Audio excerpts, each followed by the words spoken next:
Vamos a hablar de migración con la doctora Leticia Calderón Chelius. Doctora Leti Calderón Chelius, presidenta del Patronato de Sin Fronteras. No puede haber semana que no hablemos de migración. Bienvenida nuevamente, muy buena tarde.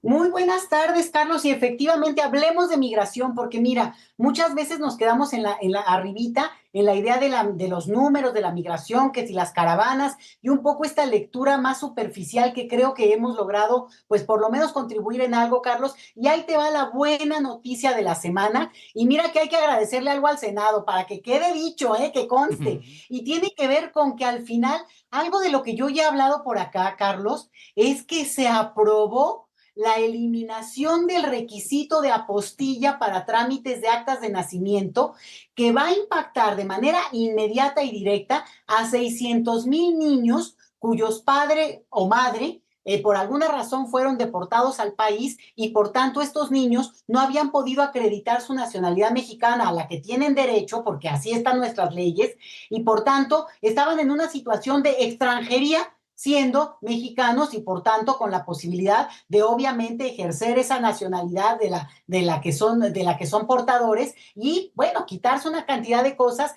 que además del obstáculo no solamente burocrático, también el costo económico, Carlos, había alargado esta situación en una lucha que los grupos de que acompañan estos temas, el GIE principalmente, y MUMI y otros grupos, pues llevan una década pidiendo esta eliminación por lo que constituye, y esta semana, el 23 de abril, se aprobó, y hay que decirlo porque mucha gente que nos oiga y que se entere va a poder empezar a pensar distinto en términos de cómo resolver una situación que probablemente traían atorada ahí o conocen a alguien, o ahí lo ligo con el siguiente punto, Carlos, que creo que es muy importante. A veces pensamos en la nacionalidad como un tema como muy, muy cerrado, como una lealtad que no puede observar otras dimensiones. Y sinceramente, en estos tiempos, ya vamos, ¿no? En los tiempos del siglo XXI, Carlos, tenemos que entender que la nacionalidad, pues, es una cuestión, obviamente, de adhesión cultural, sociológica, emotiva a una nación, vamos, pero también es un trámite administrativo, Carlos, y lo que no puede ocurrir es que una cuestión como estas limite la vida de las personas, pero tiene sus asegúnes, y ahí lo voy a ligar para meterle tantita jiribilla al hecho de que hay muchas personas, personalidades, que han hecho uso pues de una manera extraña de este asunto de la doble nacionalidad, porque ahora sí que para lo que les conviene, Carlos. Entonces tenemos el caso del señor Cabeza de Vaca, que ustedes saben, este político tamaulipeco, que hace muy poquitos días se le impidió ya participar en el proceso electoral de nuestro país porque no acreditaba una condición ahí más bien de persecución política, de persecución no política, económica, y sobre todo por la deuda que él tiene, que tiene que aclarar en términos de el asunto legal que lo está persiguiendo y del cual él no ha dado cuenta. Ojo con eso, lo aclaré muy bien. Pero, ¿qué tiene que ver esto? Bueno, pues que se sabe que hay personas que tienen la doble nacionalidad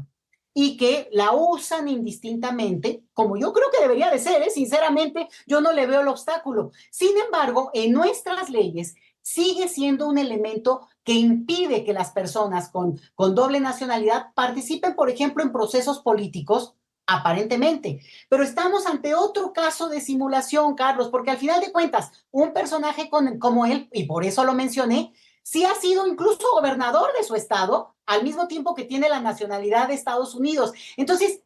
hay este tipo de jugadas donde algunos se benefician, sea de la omisión, de la corrupción, de la simulación,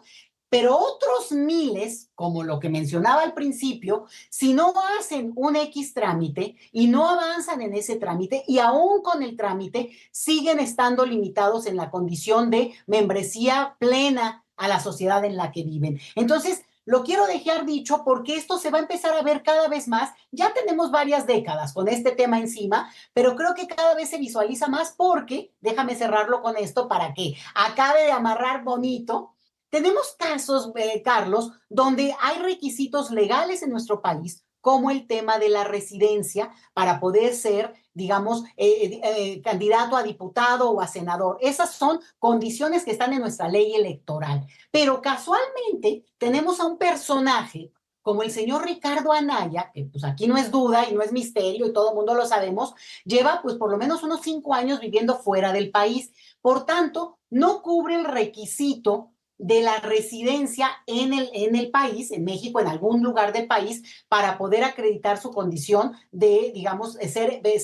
un candidato a un puesto de elección popular, aunque sea por condición plurinominal, ¿eh? Ojo con esto. Entonces, al no cumplirlo, y a mí me entra la duda si Ricardo Anaya no tendrá ya, y sería una pregunta que pues que la contesten los del PAN o los que lo conocen, si no tiene ya también la nacionalidad estadounidense, que otra vez, desde mi punto de vista, no lo limita. Simplemente el problema para mí es que sí limite a otros, ¿sí? Es decir, que algunos se aprovechan y otros quedan rezagados o también, digamos, observados por la misma autoridad para no participar en iguales condiciones. Entonces, dicho esto, la candidatura que se ha presentado del señor Ricardo Anaya, igual que ocurrió con la de Cabeza de Vaca, por cuestiones, más bien ahí explicaba yo, de que tienen, digamos, procesos abiertos en su contra, procesos penales abiertos en su contra. El caso del señor Ricardo Anaya no es ese, pero sí el caso de la residencia.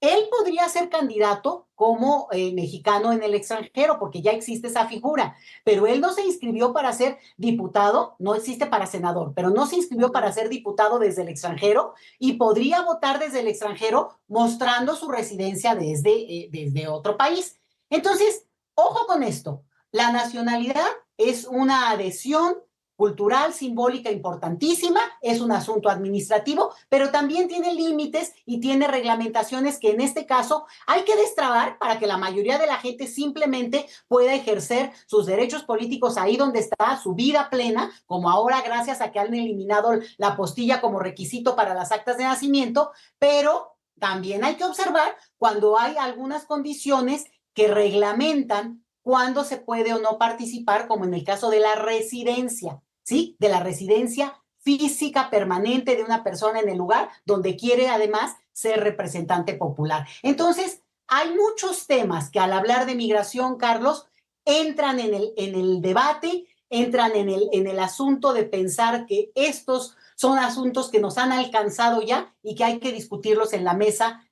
públicamente y empezar a modificar primero nuestras leyes, porque nuestras leyes están atrasadísimas en esto, por eso no dejaré de celebrar esta aprobación de eliminar el requisito de la apostilla en las actas de nacimiento y por tanto, pues avanzar en una condición más flexible, más abierta, pues más planetaria, Carlos.